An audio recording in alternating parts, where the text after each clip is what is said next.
This is Lauren Miranda with the Blueprint News Network located in Downers Grove, and you're listening to The Holiday Breakdown.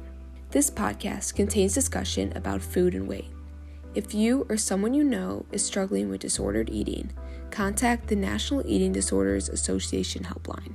November 1st marks the beginning of the holiday season. With this time of year comes all things enticingly delicious. Cookies, pies, mashed potatoes, stuffing. No matter how or what you choose to celebrate during the season, a major factor of the festivities is the food. Because the holiday season revolves so much around food, it can be a minefield of triggers for those who struggle with body image. Whether it be overt comments about weight gain or loss, or subtler remarks regarding the amount of food on your plate, or the turkey trot someone ran to earn their Thanksgiving dinner, harmful food and diet talk is very present around the dinner table at family events. Comments like these detrimentally impact the holiday mood and can lead to strained relationships with not only those family members, but yourself. Junior Taylor Mitchell has been on the receiving end of comments regarding her appearance, and the remarks have negatively changed her outlook on family events. Oftentimes at family gatherings, especially on holidays like Thanksgiving, people in my family tell me that I'm too skinny and that I need to eat because I am sickly. This puts strain on family gatherings because it makes me feel insecure about my appearance and I feel vulnerable during family gatherings. As harmless as these comments might seem to the people making them, they can inflict real and sometimes lasting damage.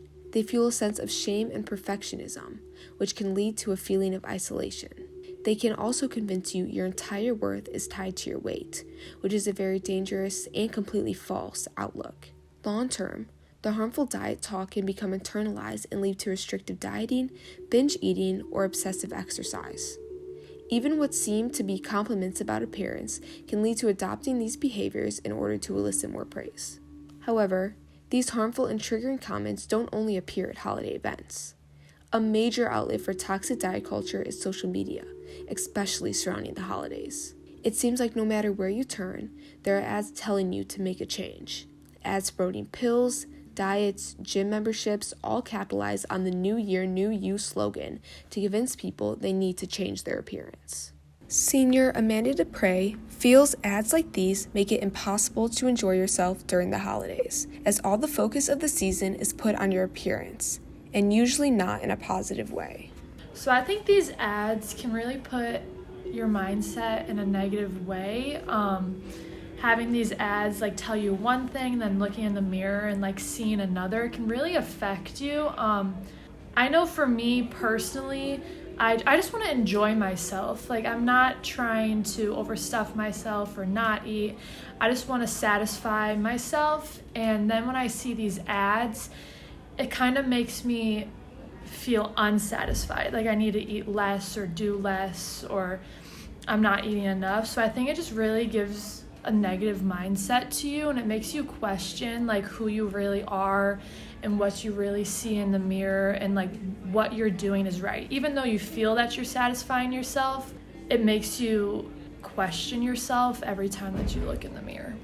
While you can't control what loved ones say about you or what promotions you see on social media, you can control how you manage it.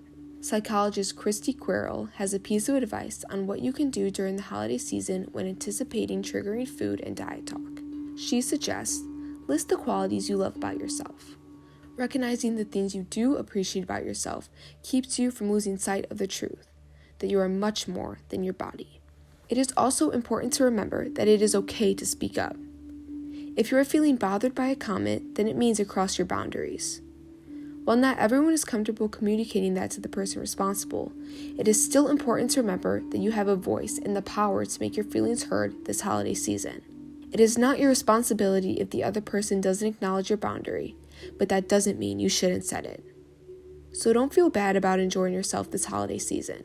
Enjoy a cookie or 5, and remember the truth, that you are much, much more than your appearance. And don't let anyone make you feel like you're not. This has been Lauren Miranda with the Blueprint News Network in Downers Grove, and I'll see you next time on The Holiday Breakdown.